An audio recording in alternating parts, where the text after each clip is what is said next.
Whew. After all that exercise, you get to sit down on the couch and talk about your money. Joining me in the studio right now, as promised, Jim Yee. Of course, he has been here with us before, and we've called him back again because in recent days, we have watched the market go up, come down, and do everything else that we, weren't hoping it was going to do.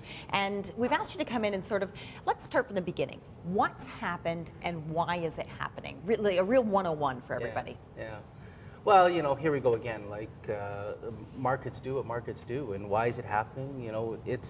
We always try and explain it away with economics or with maybe it's interest rates or maybe it's the subprime in the U.S. But at the end of the day, the stock market is a place where buyers and sellers converge. And the only thing we know for sure is there's more sellers and buyers when the market goes down, and there's more buyers and sellers when the market goes up. So, and we want explanations, so we try and attach reasoning to it. But the stock market is a place where we converge to buy and sell. So who knows really why? And we try and predict the future.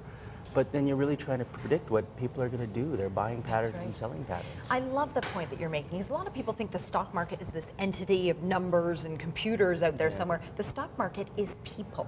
That's exactly it. And if you can predict people, well then, heck, the whole world would be a different place. But it's run on a lot of emotion. There are business tenets out there. We know what things could happen. But at the end of the day, unless you are really disciplined, you are going to go with your gut. You're going to go with those emotions. You're going to sell perhaps when you shouldn't, buy perhaps when you shouldn't. And that's what we're looking at right now. Yeah. I think you're exactly right. I think that anyone who thinks emotions aren't part of investing are crazy. So people say, should people be panicking? Well, whether they should or shouldn't, they are. It's human nature to be concerned about your investments in your portfolio when you're looking at the TV or watching the paper and seeing everything go down. Yeah. So, well, that's it. Can't help but be concerned. That's it. And you don't look at those dollars as just a cold fact. You looked at it as the vacations you didn't take. You look at it as the, the sacrifices you made to put aside that $50 a month or whatever it may have been. You don't see it as just a number. Right. It's life. Yeah. Now, we hear the term correction all the time. And what is a market correction, I guess, for everybody, first of all? And this is probably not one, but let's talk about that. Yeah. So there's correction and crash. A correction would be a short-term adjustment to the market, and a crash would be a more prolonged. So in 2001, we saw this before, and that would be considered a long-term bear market where it was more sustained. It lasted for 3 years. 87. Yeah, and 87 is another example. Will this turn out to be a correction or a crash? Only the future will tell us, right? Okay.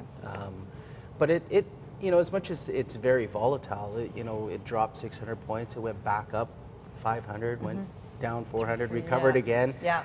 We're seeing unprecedented volatility, but it's not as bad right now as it was in 01, where it was a continuous, sustained, long-term loss. That's right. Yeah. But we don't know yet that that's not what's going to happen here. Nobody knows. And that's where the panic sets in. Yeah. You can say, fine, I've ridden out the last few days. I see that pretty much I'm back to where I started come, I guess, Sunday evening before Monday, and that's all great, except if this is the beginning of a slide. Do you think it's the beginning of a slide?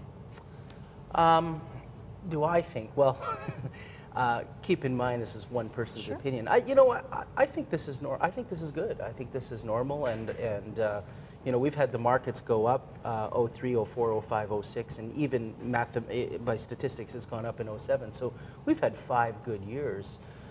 This cleaning out is probably normal.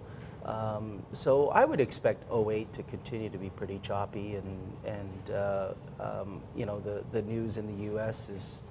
is still not overly positive. So yeah, I think 08 is going to be a bit of a choppy year, but I don't think these things will, statistically, 9 out of 10 times when you see a correction like this, in the next 12 months you'll see a positive return in excess of 10%, and I wouldn't say that that's not unrealistic in this situation. So okay, so we're going to take a quick break here. In the coming segments, I'm going to be asking Jim what we should do. Okay, these are the facts. This is what's happening right now. As investors, as people who have potentially lost some money on paper right now, what do we do to regain and stay afloat of the game? All right, we'll be back with all that in just a couple of minutes. Stay tuned. Quick break right here.